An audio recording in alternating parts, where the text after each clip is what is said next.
Um, I recently moved up here from Miami. Been up here about a year now, so this is kind of my first official performance in a venue setting. So I appreciate you guys being my first audience in Tampa.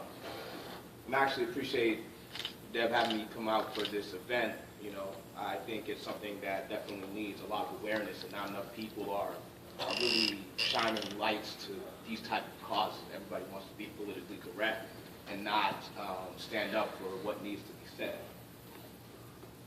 So with that, I'll do my piece and get out of your ears. The day the butterfly learned to use her wings was amazing.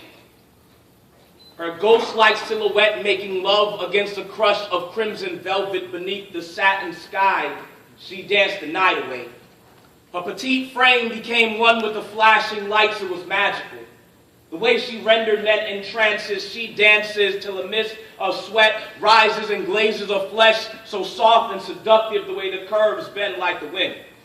Inviting men into thoughts too enticing to mention, as we get lost in a tangle of limbs, I wonder what thoughts are dancing in her mind as she teasingly grinds her hips, her waist winding, as if to remind us that sex is a visual thing, and we watch her.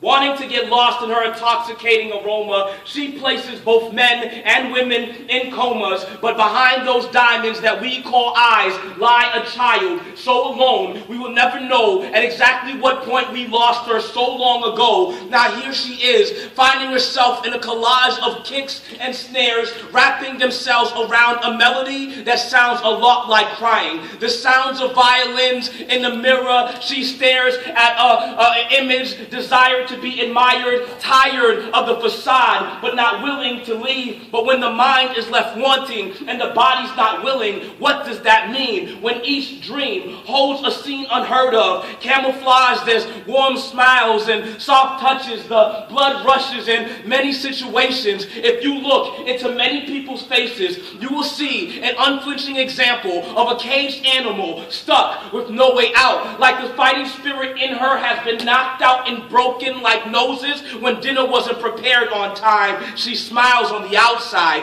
while hiding in plain sight, and you see her, but would you help her if you could? See, most people won't. And it's because of the fact that most people don't. Why you find thin lines being crossed every time. Why she lives a life like an out-of-body experience, and each blow to the head makes her delirious. Each whimper makes her abuser more furious. The neighbors are curious but not willing to move, not willing to do what it takes to wake her from her tumultuous slumber. I wonder, would you help her if you could? See, most people won't.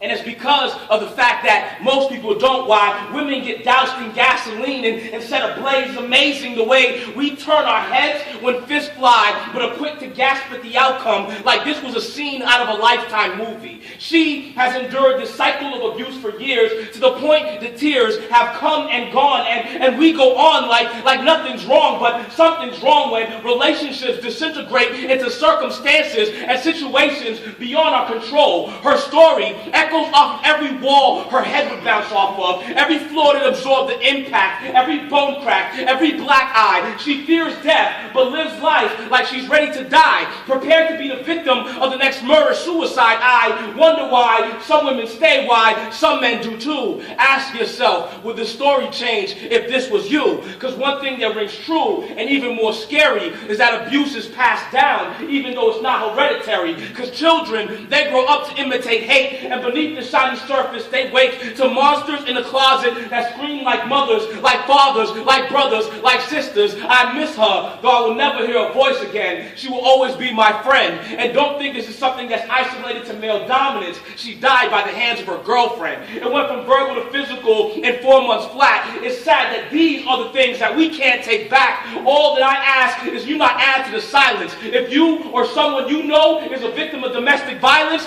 tell someone. Operators are standing by. The choice you make tonight determines whether or not someone lives or dies.